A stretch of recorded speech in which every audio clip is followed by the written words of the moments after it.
Hello मित्रों, मैं निखिलेश विश्वकर्मा आप सभी को साइंस क्लासेस में हार्दिक स्वागत करते हैं। मित्रों, आज हम आपके लिए लेके आए हैं गणित विषय में जो लगभग प्रत्येक वर्ष यूपी बोर्ड के परीक्षाओं में 2 से 3 नंबर का पूछा जाता है हर का परिमीकरण करने के लिए।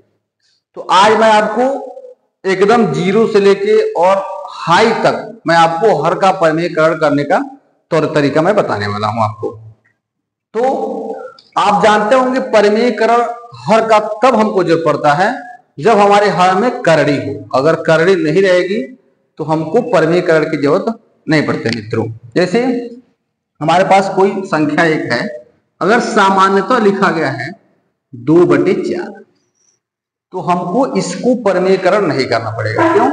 क्योंकि हमारा पहले से ये हर जो है वो सुरक्षित है, कहीं भी इसमें दिक्कत नहीं है। लेकिन अगर यही जो हमारा मान आ जाए कि 2/करड़ी में 3 आ जाए, कहीं ऐसी जरूरत पड़ जाए कि हमको इस करड़ी को हटाना है, तो इस करड़ी को हटाने के लिए जो हम प्रक्रिया करते हैं उसको ही उसी को बोलते हैं हर का परिमेयकरण बोलते हैं। मित्रों, तो अगर कभी ऐसी स्थिति आ जाए आपके पास कोई संख्या है, उसको हमको करड़ी को हटाना हो, तो वहां हम हर का परिमेयकरण करेंगे, उसी को हम पढ़ने जा रहे हैं।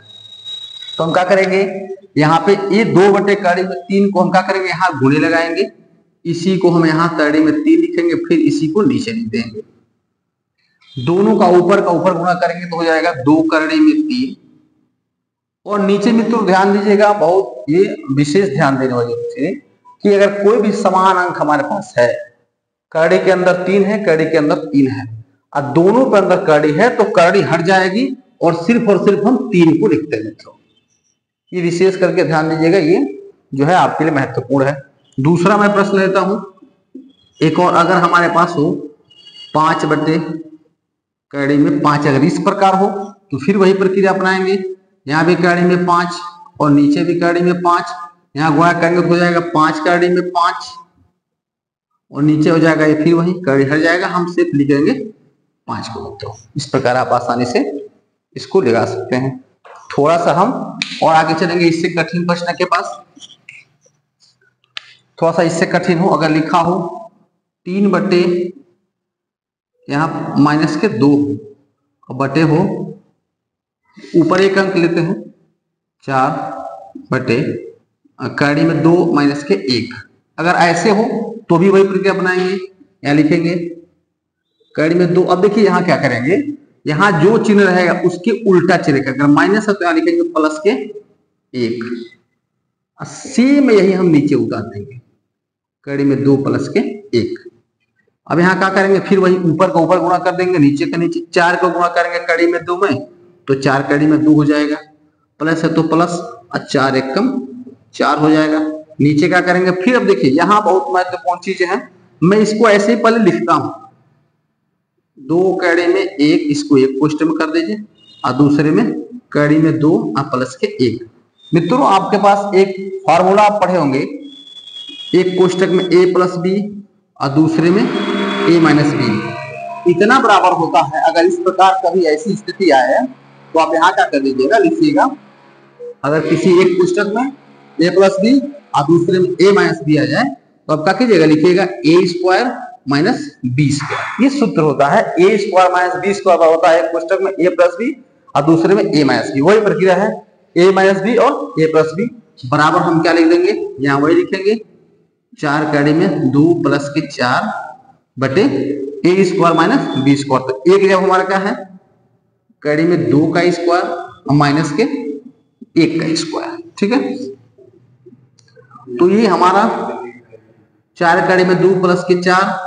आज देखिए यहाँ ध्यान देने वाली क्या बात है, अगर कभी ऐसा आ जाए कि करड़ी भी रहे और स्क्वायर भी रहे, करड़ी और स्क्वायर दोनों रहे, तो दोनों हट जाता है, सिर्फ बचेगा 2। आई माइनस है तो माइनस, 1 का वर्ग करेंगे तो 1 ही आएगा, तो क्या हो जाएगा, 4 करड़ी में 2 + 4 बटे 2 में से 1 घट जाएगा तो 1। आप 1 के नीचे भी नहीं लिखेंगे तो भी नहीं, कोई दिक्कत नहीं है, ये आपका आंसर हो जाएगा। मित्रों, ठीक है, अब थोड़ा सा इससे मैं कठिन प्रश्न लेता हूं। अब ऐसा अंक लेते हैं जो दोनों ऊपर भी हो नीचे भी। अगर लिखा हो 2 कड़ी में 2 प्लस के 2 और नीचे लिखा हो कड़ी में 3 और प्लस के 2 लिखा हो, तब कैसे क्या करेंगे? फिर वही पर क्या बनाएंगे, यहां लगाएंगे गुणे, इस अंक को यहां ले चलेंगे, कड़ी में 3 अब माइनस के 2 हो जाएगा, प्लस के 2 है तो माइनस के 2, फिर वही प्रक्रिया सेम इसी को नीचे उतारेंगे, कड़ी में 3 माइनस के 2, फिर यहाँ गुणा करेंगे, ऊपर का ऊपर नीचे का नीचे, कड़ी में 2 का गुणा करेंगे कड़ी में 3 में। देखिए बहुत जो है अच्छा एक ये है कि कड़ी में 2 गुणे अगर कड़ी में 3 है तो दोनों को आपस में गुणा करेंगे तो हो जाएगा कड़ी में 6। ये आप विशेष करके ध्यान दीजिएगा, तो हो जाएगा कड़ी में 6। अब फिर इसी का गुणा करेंगे यहाँ माइनस के, तो 2 का गुणा करेंगे कड़ी में 2 तो हो जाएगा 2 कड़ी में 2। और फिर यहाँ आएंगे इससे इन दोनों में गुणा करेंगे तो प्लस है, प्लस अब 2 का गुणा करके कड़ी में 3 हो जाएगा 2 कड़ी में 3। अब फिर यहाँ चलेंगे माइनस 2 दूना 4, फिर वही नीचे अपनाएंगे, एक कोष्टक में a प्लस बी और दूसरे कोष्टक में a माइनस बी है, वो सूत्र आपको पता है, इसको लिखते हैं। इसमें देखते हैं कि कोई ऐसा अंक हो जो आपस में जुटने वाला हो। ये कड़ी में 6 है, नहीं आएगा, कड़ी में 2 है, ये भी नहीं आएगा, कड़ी में 3, सब अलग अलग है, तो जो कहते हैं वो उतार देंगे। कड़ी में 6 माइनस 2 कड़ी में 2 प्लस 2 कड़ी में 3 माइनस के 4, यहाँ फिर वही हो गया ए स्क्वायर माइनस बी स्क्वायर, तो हो जाएगा ये स्क्वायर करेंगे तो कितना हो जाएगा 3, तो 3 और इसका स्क्वायर हो जाएगा प्लस माइनस के 2 दूना 4, फिर क्या करेंगे यहाँ घटा देंगे आप, तो यहाँ नीचे क्या हो जाएगा आपका कड़ी में 6 2 कड़ी में 2 प्लस 2 कड़ी में 3 माइनस के 4 और 3 में से घट जाएगा तो हो जाएगा माइनस के 1।